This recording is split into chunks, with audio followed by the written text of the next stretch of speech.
Hello, good morning बच्चों। कैसे हैं सभी? I hope you all are fit and fine.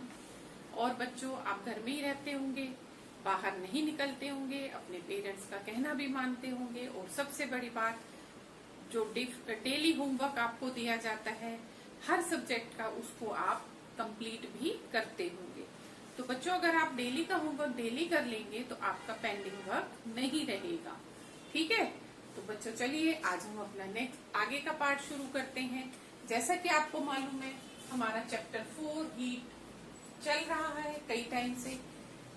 2 part में हम उसको कर चुके हैं। आज हम उसके आगे के पार्ट करेंगे जो हमारे पास रह चुकी है। ठीक है? तो बच्चों, आपने सारे थर्मोमीटर्स के बारे में पढ़ लिया है। अब क्या है, आपने हीट भी पढ़ी, थर्मोमीटर्स भी पढ़े। अब हीट ट्रांसफर कैसे होती है? जैसे हम सनलाइट में खड़े हैं, ठीक है, बाहर धूप है, चारों तरफ बहुत ज्यादा गर्मी है सन रेज की वजह से, ठीक है, तो वो हीट हमारे तक कैसे पहुंची, सनलाइट हमारे तक कैसे पहुंची? पानी जो आप बॉयल करना रखते हो वो बॉयल कैसे हुआ? अगर मान लो आप कोई चीज खाना पका रहे हैं, जैसे तवे के ऊपर आप चपाती पराठा बना रहे हैं, सॉलिड मटेरियल है, वो कैसे गर्म हुआ, वहां तक हीट कैसे आई? तो ये सारी चीजें ट्रांसफर ऑफ हीट में आता है।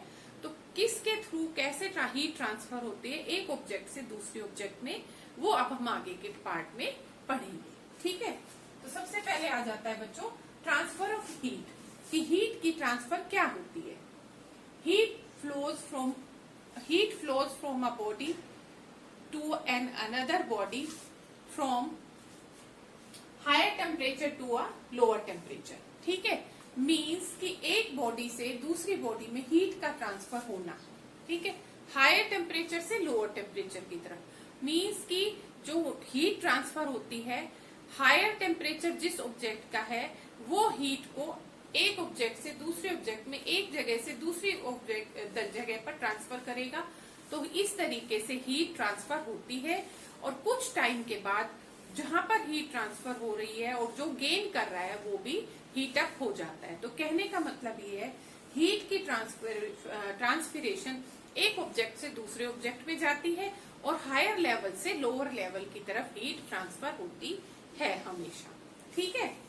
इसके बाद 3 मोड्स है हमारे हीट ऑफ ट्रांसफर करने के। ठीक है? 3 तरीके हैं जिसके थ्रू हीट ट्रांसफर होकर जाती है। फर्स्ट है कंडक्शन, कन्वेक्शन एंड रेडिएशन।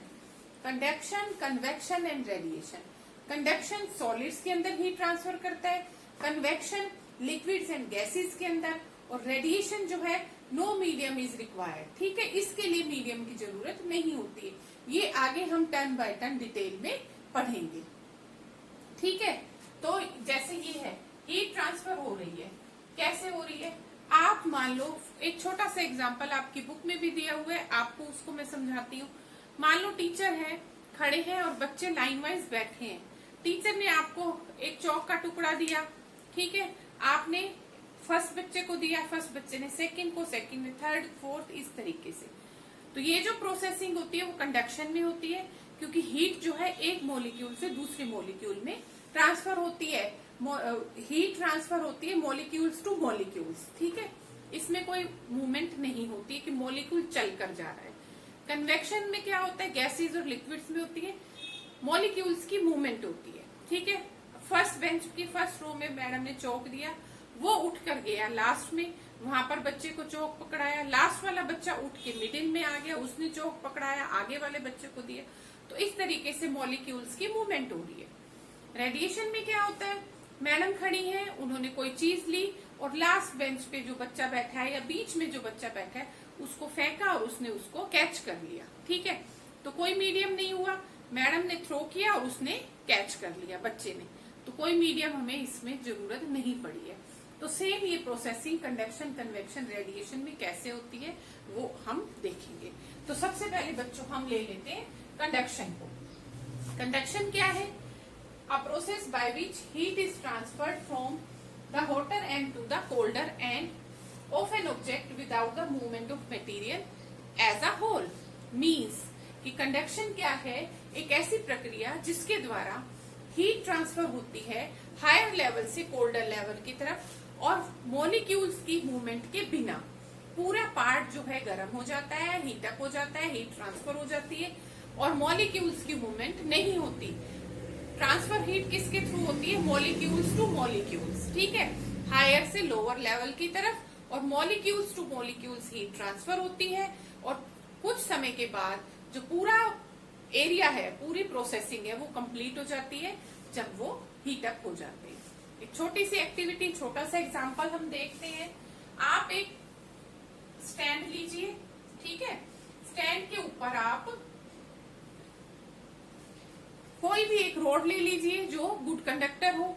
आप नीटिंग स्टिक भी ले सकते हैं। नीटिंग वाली कौन सी होती है? निडल, जिससे सिलाई बुनी जाती है, ठीक है। उसको आप वैक्स के थ्रू, ठीक है, जो सॉलिड मोल्टन वैक्स होती है उसके थ्रू इसको आप इसके ऊपर चिपकाएंगे, ठीक है। और कुछ दूरी पर उसी वैक्स की सहायता से जो नेल्स होते हैं वो आप इसके ऊपर चिपका देंगे, इस तरीके से नेल्स को, ठीक है। वैक्स के थ्रू आप इन नेल्स को भी इसके ऊपर चिपकाएंगे, ठीक। उसके बाद क्या है, आप एक स्टैंड के ऊपर रखकर एक कैंडल लेंगे, ठीक है। आपने एक कैंडल ली, ठीक है, और जो सबसे लास्ट वाला इधर वाला जो ये हमारे पास नेल है, उसके नीचे आप कैंडल को जलाएंगे, ठीक है। कैंडल की हीट आएगी, हीट अप हो रहा है, कैंडल अपनी गर्मी दे रही है, ठीक है। तो क्या होता है, गर्मी मिलने से क्या है, वैक्स क्या है, मेल्ट होती है ना, जैसे कैंडल की वैक्स भी तो मेल्ट हो रही है। और यहाँ पर जब इस नेल को, नेल क्या है, गुड कंडक्टर ऑफ हीट है, तो हीट को गेन करेगा और ट्रांसफर धीरे धीरे गर्म होता हुआ वैक्स तक जाएगा। जैसे ही वैक्स तक जाता है, वैक्स मेल्ट हो जाती है और जो नेल होता है वो नीचे गिर जाता है, ठीक है। ये फर्स्ट नीचे गिर गया। उसके बाद क्या है, molecules two molecules heat transfer हो रही है, मॉलिक्यूल्स की मूवमेंट नहीं हो रही। इसके बाद ये प्लेस गर्म हुआ, फिर ये हीट अप हुआ, ये हीट, और इसके यहाँ तक पहुंचते तक क्या होता है, फिर वैक्स क्या मेल्ट हो जाएगी, तो ये नेल भी डाउन हो जाएगा। इस तरीके से धीरे धीरे हीट ट्रांसफर होती चली जाती है और नेल्स जो है गिरना शुरू हो जाते हैं, ठीक है। तो ये बच्चों कंडक्शन प्रोसेस है जिसमें मॉलिक्यूल्स की मूवमेंट नहीं होती, मॉलिक्यूल्स एक जगह से दूसरी जगह पर हीट को ट्रांसफर कर रहे हैं। जैसे इसका ये गर्म होने के बाद गिर गया, इसने इसको दी, इसने इसको दी, इसने इसको दी, अब इसकी बारी, इसने इसको दी, इसको दी, इसको दी, इस तरीके से ये हीट ट्रांसफर हो रही है और ये जो नेल्स हैं टर्न बाय टर्न नीचे गिर रहे हैं। तो बच्चों यही कंडक्शन प्रोसेस है, higher level to lower level. Higher level कौन सा है, यहाँ, क्योंकि पहले हीट इसको मिली, ये कोल्डर एरिया है, धीरे धीरे धीरे धीरे हीट ट्रांसफर होने के बाद पूरा एरिया हीट अप हो जाता है और ये सारी प्रोसेसिंग हो जाती है। तो ये सारा प्रोसेस जो है बच्चों कंडक्शन है, जिसके अंदर मटेरियल्स की मूवमेंट नहीं होती, मॉलिक्यूल्स की मूवमेंट नहीं होती, बल्कि मॉलिक्यूल्स जो है हीट को ट्रांसफर करते हैं, और ये सॉलिड्स के अंदर होता है, ठीक है। जो कंडक्शन प्रोसेसिंग होती है जितने भी सॉलिड्स हैं उसके अंदर होती है, ठीक है बच्चों, समझ आई। अब क्या है, conduction is the process of heat through matter, कि जो कंडक्शन है, जो प्रोसेस है, मैटर के थ्रू हीट अप होता है या मैटर इसके थ्रू हीट अप होता है। कैसे, कुछ स्टेप्स हैं, जैसे इसकी कैरेक्टरिस्टिक्स हैं, heat flows from higher to colder, जो हीट है हायर लेवल से कोल्डर लेवल तक फ्लो होती है। Second is requires a medium, एक मीडियम की जरूरत होती है, अगर मीडियम नहीं होगा तो हीट ट्रांसफर नहीं होगी। मान लो हमने यहाँ कैंडल जला दी है, ठीक है, यहाँ हमने जला दी, यहाँ क्या यूजलेस है, क्योंकि यहाँ तक तो हीट थोड़ी ना पहुंचेगी वहां से यहाँ तक, ठीक है। और एक मीडियम भी, और इसको जलाने के लिए अगर ये किसी चीज को हीटअप करना चाहते हैं, इसको भी मीडियम चाहिए, अगर ये प्रोसेसिंग करनी है तो इनको भी हीट चाहिए, ठीक है, तो मीडियम भी जरूरी होता है। Takes in the solids only, जो कंडक्शन प्रोसेस है केवल सॉलिड्स के अंदर ही होता है। Should be at different temperature, दोनों ऑब्जेक्ट्स के हीट ट्रांसफर जो कर रहा है, दे रहा है, और जो गेन कर रहा है, दोनों का जो टेम्परेचर है वो डिफरेंट होना चाहिए। And in contact with each other, और एक दूसरे के कॉन्टेक्ट में होने चाहिए, ठीक है। दोनों का टेम्परेचर भी अलग होना चाहिए और कॉन्टेक्ट में होने चाहिए। जैसे ये कॉन्टेक्ट में है, ठीक है, ये बिल्कुल ठंडा है, इसका टेम्परेचर हाई है, तो ये प्रोसेसिंग कर रहा है। Should be at different temperature, हाँ वही आ गया, कि डिफरेंट टेम्परेचर होना चाहिए और एक दूसरे के कांटेक्ट में होने चाहिए, विदाउट कांटेक्ट में नहीं होगा। अब जैसे आपकी मम्मी आपके लिए खाना पका रही है, गैस बर्नर को हम ऑन करते हैं, कुकर को, तवे को, कढ़ाई को हम उसके ऊपर रखते हैं, ठीक है, और खाना पकाते हैं क्योंकि दोनों एक दूसरे के हीट के कांटेक्ट में। अगर हम क्या करें, यहाँ तो हम गैस स्टोव जला दे और यहाँ इतनी दूर हैंग कर दे और ये जल रहा है और कि अपने आप हीट मिल जाएगी और ये खाना पक जाएगा, नहीं, यहाँ लटका हुआ खाना इतनी दूर की हीट से नहीं पकेगा, ठीक है। तो हीट के कांटेक्ट में आना ही पड़ेगा, ठीक है, उस ऑब्जेक्ट को हीट के कांटेक्ट में आना पड़ेगा। तो कहने का मतलब है ऑब्जेक्ट्स जो कांटेक्ट में होने चाहिए और उनका टेम्परेचर भी डिफरेंट होना चाहिए, ठीक है बच्चों। तो ये जो था कंडक्शन प्रोसेस है आपका। अब कुछ आ जाता है गुड और bad conductors of heat. Heat के गुड और बैड कंडक्टर्स, जिनको हम कंडक्टर्स और इंसुलेटर भी बोलते हैं, पुअर कंडक्टर्स भी बोलते हैं, बैड कंडक्टर्स भी बोलते हैं। तो सबसे पहले आ जाते हैं बच्चों गुड कंडक्टर्स। गुड कंडक्टर्स क्या होते हैं? The object which allow heat and electricity to pass through them. Means की ऐसे ऑब्जेक्ट जो अपने अंदर से हीट और इलेक्ट्रिसिटी को पास होने देते हैं, वो गुड कंडक्टर्स कहलाते हैं। तो एग्जाम्पल के लिए ऑल मेटल्स, जितनी भी मेटल्स हैं, ठीक है, ऑल मेटल्स, जितनी भी मेटल्स हैं वो गुड कंडक्टर होती है हीट की, ठीक है। इसके अलावा एसिड्स हैं, गुड कंडक्टर है, वाटर है, गुड कंडक्टर है, ठीक है। वाटर के अंदर इलेक्ट्रिसिटी ट्रांसफर होती है, इलेक्ट्रोलिसिस प्रोसेस के थ्रू हम देख सकते हैं। तो ये क्या होते हैं? Good conductor.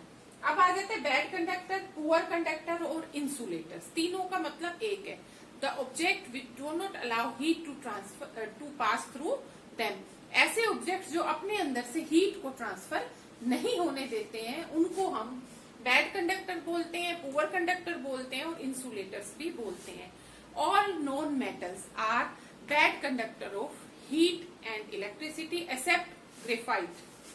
मीन्स की ग्रेफाइट जो क्या है, एक प्रकार की नॉन मेटल है लेकिन ये गुड कंडक्टर है। अदरवाइज जितनी भी नॉन मेटल्स होती है वो बैड कंडक्टर होती है, एक्सेप्ट ग्रेफाइट गुड कंडक्टर होती है। इसीलिए वैसे तो बच्चों ये नॉन मेटल है लेकिन ये गुड कंडक्टर होती है। आपने देखी भी है, आपको नॉलेज नहीं होगी। आप पेंसिल से लिखते हैं, ठीक है, लिखते हैं, वो जो लेड होता है, पेंसिल का जो सिक्का होता है ग्रे कलर का, वो इसी ग्रेफाइट से बना होता है। ग्रेफाइट के आपने पत्थर भी ग्रे कलर के देखे होंगे, घरों में लगे हुए, स्टैचूज भी बनाई जाती हैं, म्यूजियम में आप जाते हो, काफी चीजें इधर उधर देखते हो।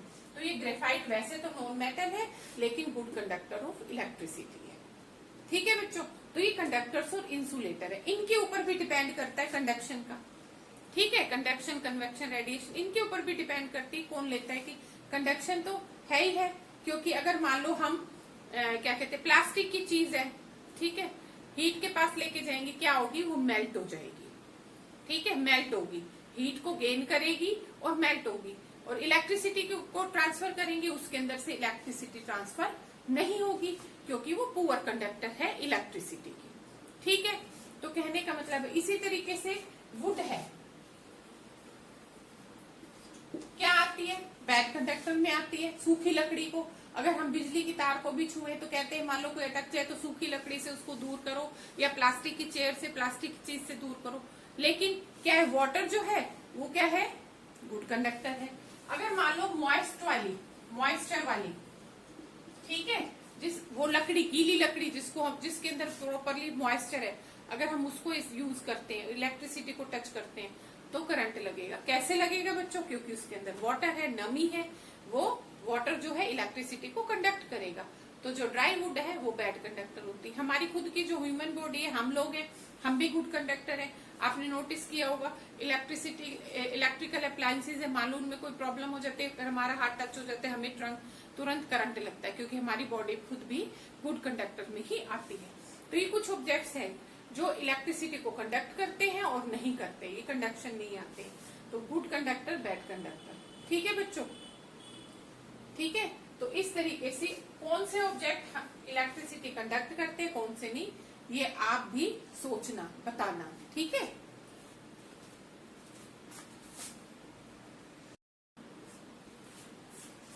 तो चलिए बच्चों, अब इससे आगे हम देखते हैं uses of good and poor conductors of heat in our daily life. हमारी डेली लाइफ में पुअर और यूजेस देखने गुड और पुअर कंडक्टर के, मतलब कि कंडक्टर्स और इंसुलेटर्स के जो हमारे डेली लाइफ में यूजेस हैं उनको हम देखेंगे। जैसे फर्स्ट है कुकिंग यूटेंसिल्स। कुकिंग यूटेंसिल्स है मेटल्स के बने होते हैं, अलॉयज के बने होते हैं। अलॉयज क्या होते हैं? जो एक या दो या तीन मेटल्स को आपस में मिक्स करके बनाए जाते हैं, जैसे स्टेनलेस स्टील्स। ठीक है, तो ये हमारे लिए वेरी इंपॉर्टेंट है क्योंकि इनके अंदर हम खाना पका सकते हैं। अगर हम इंसुलेशन बॉक्स में खाना पकाएंगे तो वो खाना नहीं पकेगा। तो जो कुकिंग यूटेंसिल्स होते हैं वो गुड कंडक्टर ऑफ हीट होते हैं, जिसकी वजह से उनके अंदर खाना आसानी से इजीली पक जाता है, जो भी उनको खाने को टेम्परेचर चाहिए होता है। Second, handles of cooking utensils, would और प्लास्टिक।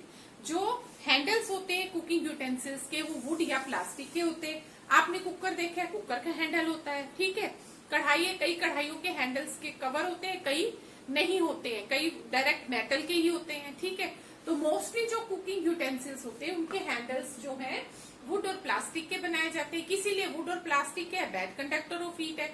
तो जिसकी वजह से जब हम खाना पकाते हैं और हम उन हैंडल्स के थ्रू पकड़ते हैं तो हीट हम तक नहीं पहुंचती है। लेकिन जो बाकी पार्ट है, जो खाना जिसके अंदर रखकर पकाया जाता है, वो गुड कंडक्टर का बना होता है। हैंडल्स जो होते हैं वो पुअर कंडक्टर के होते हैं। इसी तरीके से आप प्रेस देख लो, प्रेस का हैंडल के ऊपर प्लास्टिक होता है। ठीक है ना, किस लिए? कि हमारे तक जब हम प्रेस कर रहे हो तो हीट ना पहुंच पाए। Woollen clothes, blankets, keep us warm. सर्दियों में हम ठंड से बचने के लिए वुलन क्लॉथ्स पहनते हैं, ब्लैंकेट्स का इस्तेमाल करते हैं जो हमें गर्म करते हैं। कैसे? ये इंसुलेशन का काम करते हैं। ठीक है, पुअर कंडक्टर होते हैं ये।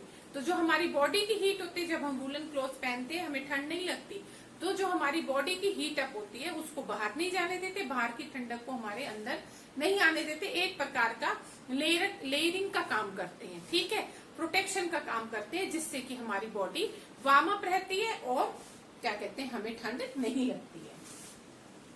Mercury use in thermometers. आपने पढ़ा है मरकरी का इस्तेमाल थर्मोमीटर में किया जाता है। किस लिए? क्योंकि गुड कंडक्टर है और इजीली एक्सपेंशन उसके अंदर होता है। वैसे तो अगर आप कहें तो एक्सपेंशन तो वाटर के अंदर भी होता है, तो हम वाटर को क्यों नहीं यूज करते, मरकरी को क्यों यूज करते हैं? बच्चों, ये बात मैंने पहले भी आपको बताई थी। वाटर भी एक्सपेंड करता है। ठीक है, अगर हम मान लो थर्मोमीटर में डालते हैं, लेकिन वो क्या होगा, जो ग्लास की ट्यूब होती है उसके साथ टच करेगा, क्लियर नहीं दिखाएगा, एक्सपैंड होगा, चारों तरफ फैल जाएगा और तुरंत ही नीचे भी चला जाएगा, डाउन हो जाएगा। ठीक है, तो क्या है, इसीलिए मरकरी का इस्तेमाल किया जाता है क्योंकि शाइनिंग अपीयरेंस देता है, बिल्कुल एक थ्रेड की तरह होता है। जब ये एक्सपेंड करता है, ग्लास वॉयल के साथ चिपकता नहीं है। ठीक है, तो क्लियर हमें टेम्परेचर दिखाने में हेल्प करता है, इसीलिए इसके अंदर भी एक्सपेंशन होती है। तो मरकरी का इस्तेमाल थर्मोमीटर में किया जाता है।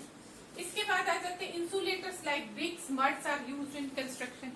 इंसुलेटर्स जैसे ब्रिक्स, ईंटे, मड जैसे सीमेंट वगैरह हो गई, इसका इस्तेमाल हम कंस्ट्रक्शन साइट्स पर करते हैं, घर बनाने में करते हैं, बिल्डिंग्स बनाने में करते हैं। क्यों? क्योंकि इंसुलेशन का काम करते हैं। गर्मियों की जो बाहर की हीट होती है, ये क्या कहते हैं, उसको अंदर नहीं आने देते, और सर्दियों में जो अंदर की हीट होती है उसको बाहर नहीं जाने देते। एज ए इंसुलेटर का काम करते हैं, जिसकी वजह से ये भी घर को गर्मियों में ठंडा और सर्दियों में गर्म रखने में हेल्प करते हैं। इसके अलावा slabs of ice are covered with sawdust और गनी बैग्स। आपने देखा होगा कि बड़ी बड़ी आइस की सिलियां होती हैं, स्लैब्स होती है, देखे ये आपने, और आइस फैक्ट्रीज में भी देखा हुआ है। ठीक है, तो उनको हम सॉडस्ट और गनी बैग से कवर करके रखते हैं, क्योंकि ये भी एक प्रकार का इंसुलेशन का काम करते हैं। आसानी से हीट को अंदर नहीं जाने देते और अंदर की जो चिलनेस होती है उसको बाहर नहीं जाने देते, जिससे जो आइस है वो मेल्ट नहीं होती है। ठीक है बच्चों, तो ये कुछ जो डेली रूटीन में हमारे यूजेस हैं, किसके, कंडक्टर्स और इंसुलेटर्स के। और ये आपको मालूम है, नॉर्मल रूटीन में आप भी अपने घरों में इनको यूज करते हैं, लेकिन आपको पता नहीं है कि किस वजह से होता है। तो ये कंडक्टर्स और इंसुलेटर के ऊपर डिपेंड करता है। ठीक है बच्चों, आपने डिटेल तो अब कर ली। अब हम कुछ एक दो एक्टिविटीज देखते हैं जिसकी वजह से आपको ये कंडक्शन जो प्रोसेसिंग है अच्छे से समझ आएगी। जैसे अब आपको ये एक्सपेरिमेंट दिया हुआ है, to find the direction of flow of heat, कि हीट की डायरेक्शन की फ्लो जो है वो कौन सी है। ठीक है, डायरेक्शन ऑफ जो हीट है किस डायरेक्शन में फ्लो कर रही है। अभी हमने आपको बताया है कि higher region to colder region, higher level to colder, lower level की तरफ क्या करते हैं, ये हीट को ट्रांसफर होते हैं। तो उसके लिए एक छोटा सा हम एक्सपेरिमेंट देखते हैं, जिसके लिए आपको चाहिए होंगे, you need a small beaker, a large beaker. आपको एक बड़ा और छोटा बीकर चाहिए, 2 thermometers, 2 thermometer, cold water and boiling water. Cold water और बॉइलिंग वाटर, ये चीज़ें आपको चाहिए। उसके बाद आप क्या करेंगे, pour equal amounts of cold and boiling water into the 2 beakers. दोनों बीकर्स में आप गर्म और ठंडा पानी डालेंगे। Place the small beaker into the large beaker, और छोटे बीकर को बड़े बीकर के अंदर आप सेट करके रख देंगे, जैसे कि आपको इस डायग्राम में दिखाया हुआ है। Insert thermometers into each beaker, दोनों बीकर में आप थर्मोमीटर को रखेंगे। And record the temperature in the table given here. यहाँ आपको टेबल दी हुई है, इसके अंदर आप टेम्परेचर को रिकॉर्ड करते रहेंगे कि लार्जर बीकर का कितना टेम्परेचर है और स्मॉलर बीकर का कितना टेम्परेचर है। Now measure the temperatures after every minute. अब हर मिनट के बाद आपने टेम्परेचर को नोट करना है। And keep recording them until both beakers attain the same temperature. और तब तक आप टेम्परेचर नोट करते रहेंगे जब तक कि दोनों बीकर का टेम्परेचर सेम नहीं हो जाता। Plot the graph to study the direction of heat of flow. एक ग्राफ बनाइए जिससे पता चले कि किस डायरेक्शन में हीट फ्लो हो रही है। Does the flow of heat take place from the hot water to cold water और वाइस वर्सा। क्या जो हीट की ट्रांसफिरेशन है वो गर्म पानी से ठंडे पानी की तरफ हो रही है, कहीं और। Temperature of hot water, temperature of cold water, ये देखना है।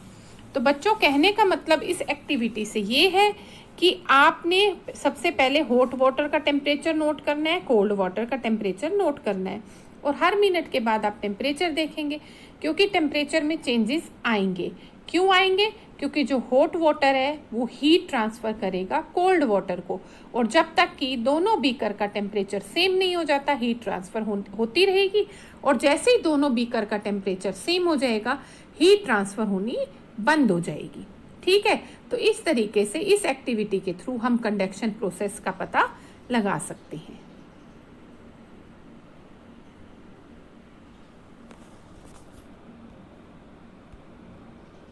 चलिए बच्चों, इसके साथ हम एक और एक्टिविटी भी देखते हैं। To show that some materials are good conductors of heat and some are insulators, कि ये दिखाइए कि कुछ मटेरियल्स जो हैं हीट के गुड कंडक्टर्स होते हैं और कुछ इंसुलेटर्स होते हैं। इसके लिए हम एक छोटी सी एक्टिविटी करते हैं।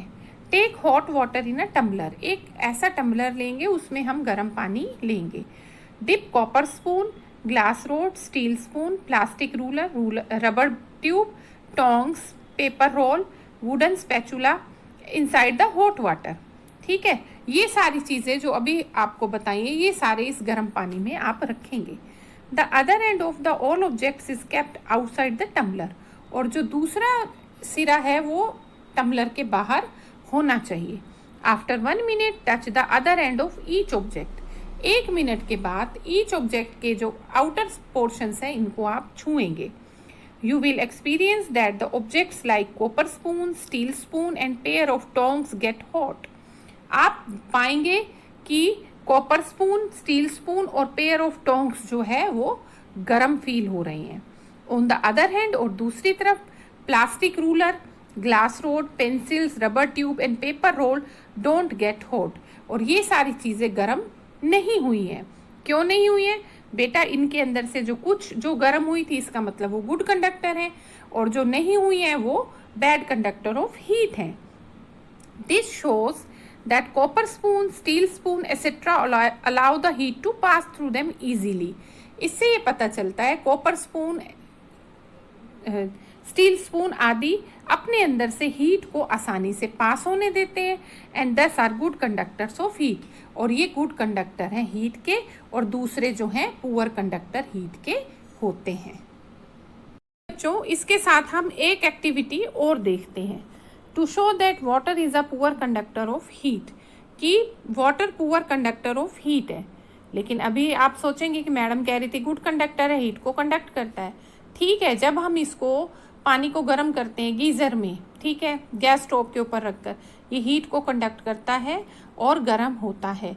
लेकिन अगर आप देखते हैं वाटर रिजर्वर्स हैं, सीज हैं, ओशंस हैं, रिवर्स हैं, कोई भी वाटर रिजर्वर है, उनका पानी भी थोड़ा थोड़ा हीट अप होके इवेपोरेट होता है एनवायरनमेंट में, तो इट मीन्स वो हीट गेन कर रहा है। लेकिन बच्चों हम प्रॉपरली उसको हीट गेनर नहीं कह सकते। अगर वो अपने आप एनवायरनमेंट में इसी तरीके से टेम्परेचर उसका एकदम हाई हो जाएगा, बॉइलिंग पॉइंट तक पहुंच जाएगा, तो क्या होगा, वाटर रिजर्वर्स के अंदर जितने भी एनिमल्स हैं, प्लांट्स हैं, वो सारे जल जाएंगे, वो सारे मर जाएंगे। ठीक है, वैसे ये पुअर कंडक्टर में आता है। लेकिन जब जिस एरिया को बहुत ज़्यादा हीट मिलती है, जैसे गैस स्टोव के ऊपर हम पानी रखते हैं, तब वो हीट को गेन करता है। अदरवाइज ये एनवायरनमेंट में अपने आप हीट अप नहीं होता कि इतना बॉयल हो गया और क्या है, एनिमल्स जो है उसके अंदर जाकर झुलस कर मर गए हैं। तो ये पुअर कंडक्टर में ही आता है। तो हम एक्टिविटी देखते हैं। Half fill a test tube with cold water. एक टेस्ट ट्यूब लेंगे, उसको ठंडे पानी से हम भर देंगे। Wrap a piece of ice in wire gauze and drop it into the tube. एक आइस का टुकड़ा लेंगे, वायर गॉज के अंदर उसको लपेटेंगे और टेस्ट ट्यूब में डाल देंगे। It will sink to the bottom, जो बॉटम के ऊपर तैरेगा, बैठ जाएगा। Heat the top end of the test sink means it will sink to the bottom, वो बॉटम के ऊपर के अंदर नीचे जाके डूब जाएगा, मतलब नीचे बैठ जाएगा। Heat the top end of the test tube. Top end जो है टेस्ट ट्यूब का, उसको गर्म करना शुरू करिए। What change do you observe in the ice and water. आप आइस और वाटर में क्या चेंजेस ऑब्जर्व करेंगे। You will observe that water soon begins to boil at the top but the ice below is still not fully melted.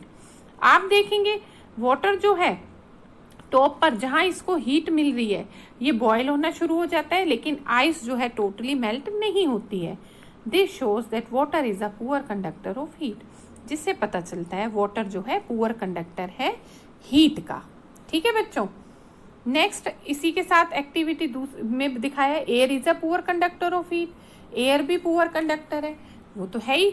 अगर नहीं होती तो क्या है, एयर अगर हीट को कैप्चर कर रही होती, इलेक्ट्रिसिटी को कैप्चर कर रही होती, गुड कंडक्टर होती, तो अर्थ के ऊपर जितनी भी चीज़ें सब खत्म हो चुकी हो जाती, नष्ट हो चुकी होती, हम भी नहीं रह पाते, हमें भी करंट फील होता। Take a very hot Bunsen flame. एक बंसन फ्लेम लीजिए। Hold a live matchstick about 1 centimetre away from the Bunsen flame. इस फ्लेम से कम 1 सेंटीमीटर दूर मैच स्टिक को लेकर खड़े होइए। The matchstick does not get enough heat to burst into flame. Matchstick को पूरी हीट नहीं मिलती कि वो जलना शुरू कर दे। This shows that air is a very poor conductor of heat. इससे पता चलता है एयर भी पुअर कंडक्टर ऑफ हीट है। ठीक है बच्चों, अब मैं सोचती हूँ कि आपको टोटली पूरा कंडक्शन प्रोसेस जो अब तक का मैंने समझाया है, पूरी डिटेल समझ आ चुकी होगी। बच्चों इस वीडियो को ध्यान से समझिएगा, सुनिएगा और चैप्टर को समझने की कोशिश कीजिएगा। तो आज हम सिर्फ आपको कंडक्शन प्रोसेस समझाया है। ठीक है, कल हम फिर इसके आगे का पार्ट जो है second processing transfer of heat का पार्ट है, क्या है, कन्वेक्शन, वो करेंगे। तब तक आप मेरी तीनों वीडियोस को, फर्स्ट पार्ट, सेकंड पार्ट और आज का थर्ड पार्ट, ध्यान से सुनिएगा, जिससे चैप्टर आपको समझ अच्छे से आ सके।